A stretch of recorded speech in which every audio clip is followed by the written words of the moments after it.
Hi friends, welcome back to Abhi Tutorials. In this lesson, we will discuss on few CSS properties that you must know before building a web page. The first CSS property we are going to see is the background color. As the name indicates, the property background color is used to set the background color of an element. The color property is used to set the foreground color of the content given in the tag. In the given example, the background color of the div element is set as green-yellow and the foreground color is set as red. Margin, border and padding. The margin, border and padding properties are used to create a basic box model. These properties help in creating space around an element or to add a border around the element. If these properties are added to an element, then the margin will act as the outermost layer, border will be second inner layer, and the padding will be the layer inner to the element but just outside the content as shown in the representation. Let's now go through these properties in more detail. First, let's see what the margin property can do. A margin property is used to set margin outside an element. The property margin by itself is a shortened property. The expanded properties are also given by CSS.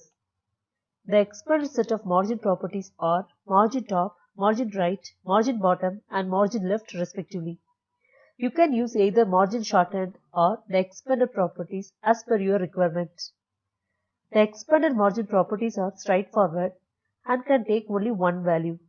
For example, margin top colon 20px will add a margin space of 20 pixels to the top of the selected element. The shortened margin can be represented in 4 different syntaxes as mentioned in the table to the right.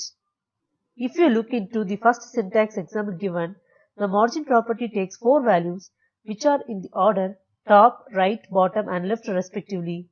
The example given for the mentioned syntax says 5 pixels margin is applied to the top, 3 pixels margin is applied to the right, 10 pixels to the bottom and 7 pixels towards the left.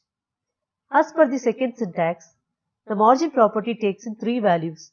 The first value is to set the top margin, the second value is to set the side margins, which include both the left and right margins, and the third value is the bottom margin. The third syntax is the margin with 2 values. The first value indicates the top and bottom margin size, and the second value indicates the right and left margins respectively. The final syntax takes in just a single value, and the single value represents all the 4 sides. In the given example, margin colon 5 pixels indicates that a margin size of 5 pixels is applied to all 4 sides. The border property is a shortened property. It is used to set border style, border width and border color of an element. The expanded properties are border style, border width and border color respectively. You can use either shortened property or the expanded properties as per your need. The syntax for the expanded properties are self-explainable and will always accept only one value. For example, border style colon solid means that border style is set as solid. Similarly, border width 5 pixels indicate that border width is set as 5 pixels. The syntax for the shortened border is border colon border style, border width, border color in the order as mentioned. Example is as given in the slide, which is border color dashed space 5 pixels space blue, which will set the border style to dashed line, border width to 5 pixels and the border color to blue. The list of border styles are as given in the table on the right side of the slide. Let's now see an example of the border property. In the example given here, we have set the border of the style solid with 7 pixels width and the border color as red. The output for the code is as displayed on to the right.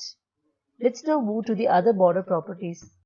In the previous slide, we have seen the property to set border to all the sides.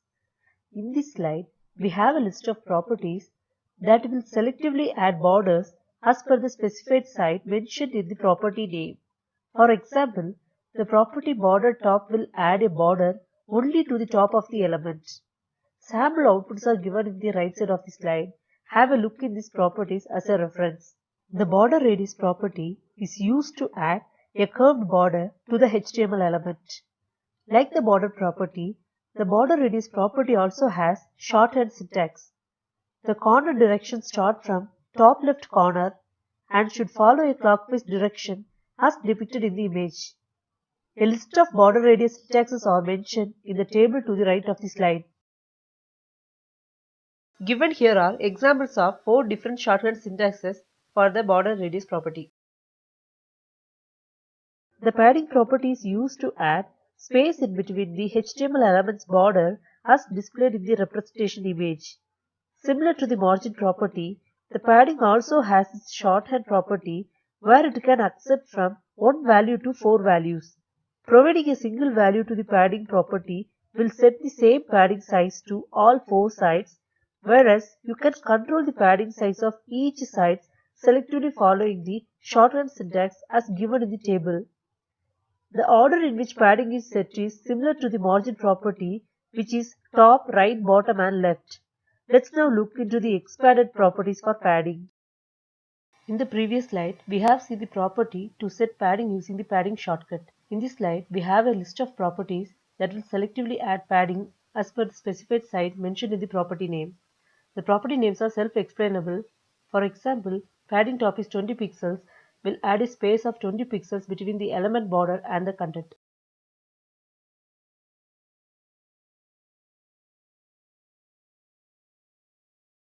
The height and width properties are used to set the height and width of an element.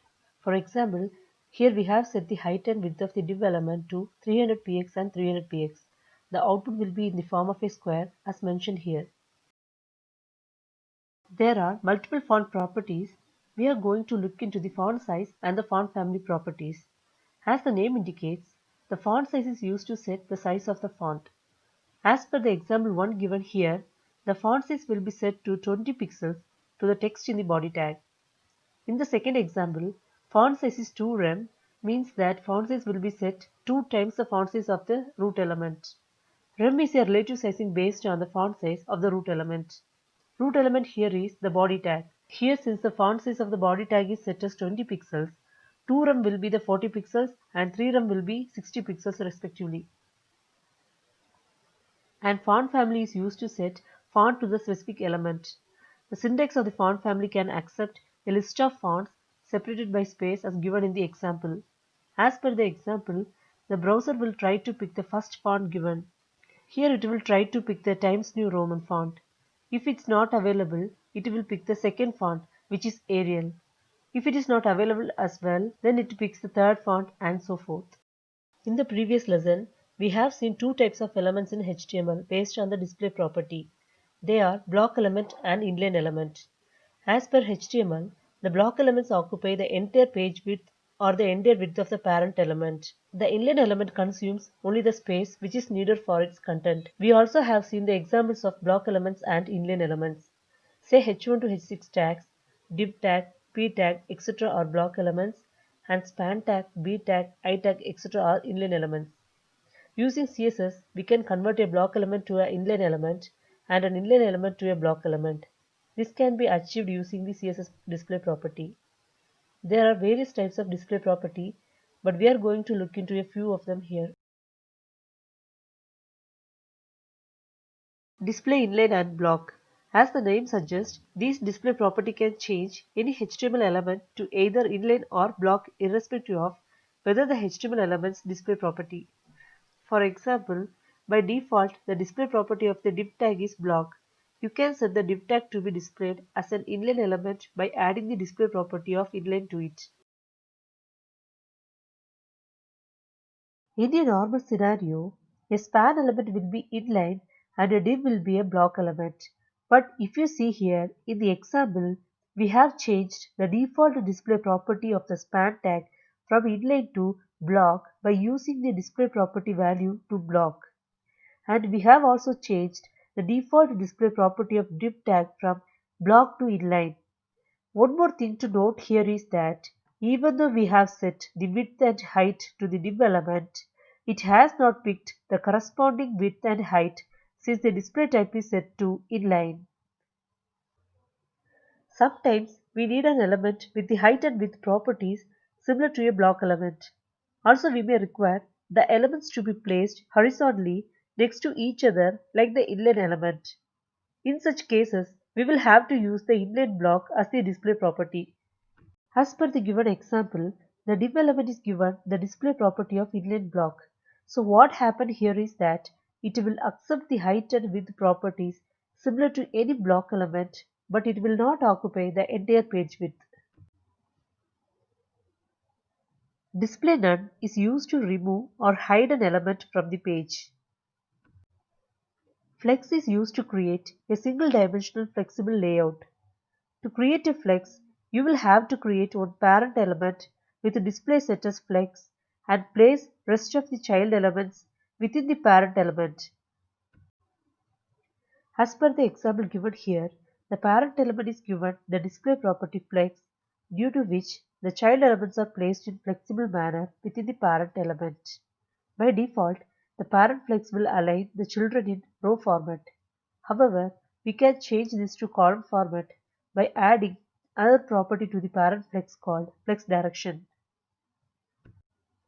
In this example, I have set the flex direction as column. As you can see, in the sample output, all the child elements have changed to column format. When we add the display property as flex, we will get some of the properties mentioned here as some additional properties to the parent element. Flex wrap is used to wrap the child elements within the parent element if the parent gets resized. Justify content, align items, parent content are all used to align the child element within the parent element. We will see more about them in the forthcoming demo.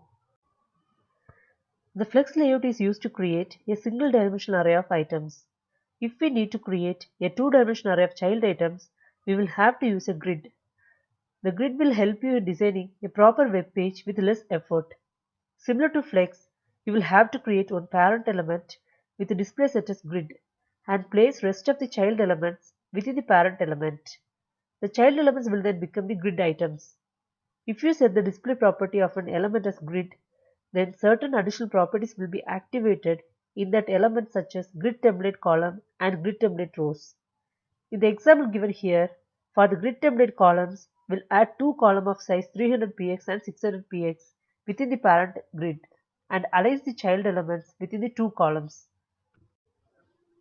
Similarly, as per the example given here, the grid will be created with two rows of size 150 and 300 pixels each and three columns of size 200, 300 and 450 pixels respectively. The child element will then be automatically placed within the slots created by the parent. The example we have given here is simple, but please note that all modern websites make use of the combination of flex and grid box to create a layout for their page. In our next lesson, we will show you how to create a simple web page using the layout and other properties we have learned so far. Thank you for watching this video and see you soon with our next video. If you like this video, please click on the like button. Please subscribe to our channel to get updates. Thank you.